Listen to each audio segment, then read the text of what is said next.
14 doctors and paramedical staff and the medications and the relief material, and thought of helping the people of Kerala by conducting the medical camps at the relief shelter places as well as in the villages, and do community works and whatever we can do as a squirrel's share.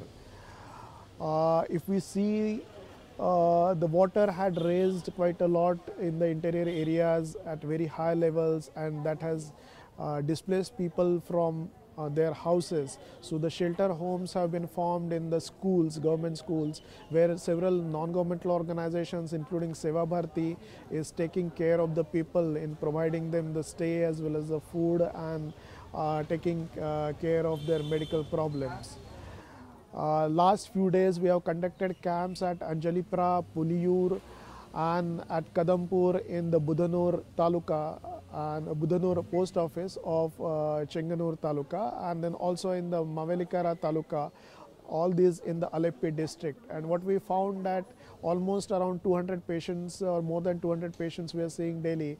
Most of them, they are suffering from the acute respiratory infections, they are having fever, as well as in some places we have found that even the waterborne infections, the diarrhea, vomiting cases are there.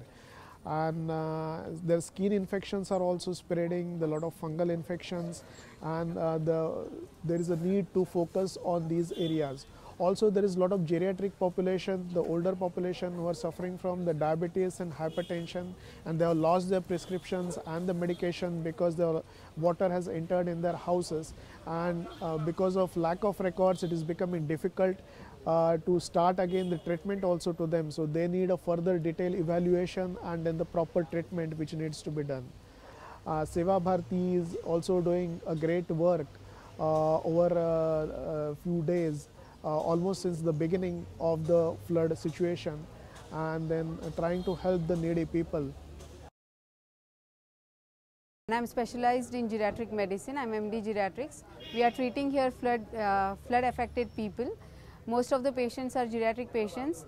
The problem with them is diarrhea, vomiting. These are very common problems. Apart from that, most of the people have lost their prescription for diabetic medications and hypertensive medication, which is very difficult to start off with certain medications because we don't know most of the blood profile for them. And generalized prophylaxis with doxycycline and albendazole we are giving to the patients. Also, we encounter certain emergency situations like patients were already with cardiac issues who had already gone through a stroke attack. There was one patient who was having almost right heart failure, having raised JVP and bilateral edema.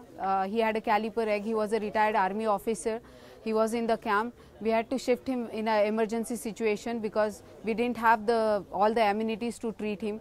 There was one patient who was having repeated diarrhea, and he was affected with severe dehydration. And there was one patient who was not being able to looked after, who was a geriatric patient.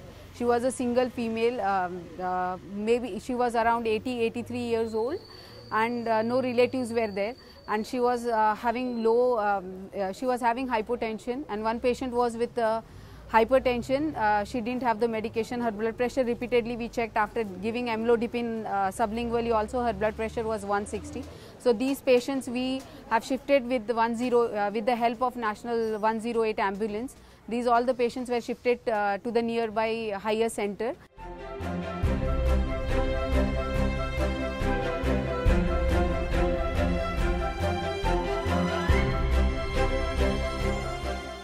I'm basically from Karnataka, so it feels great working for the people, what they actually need.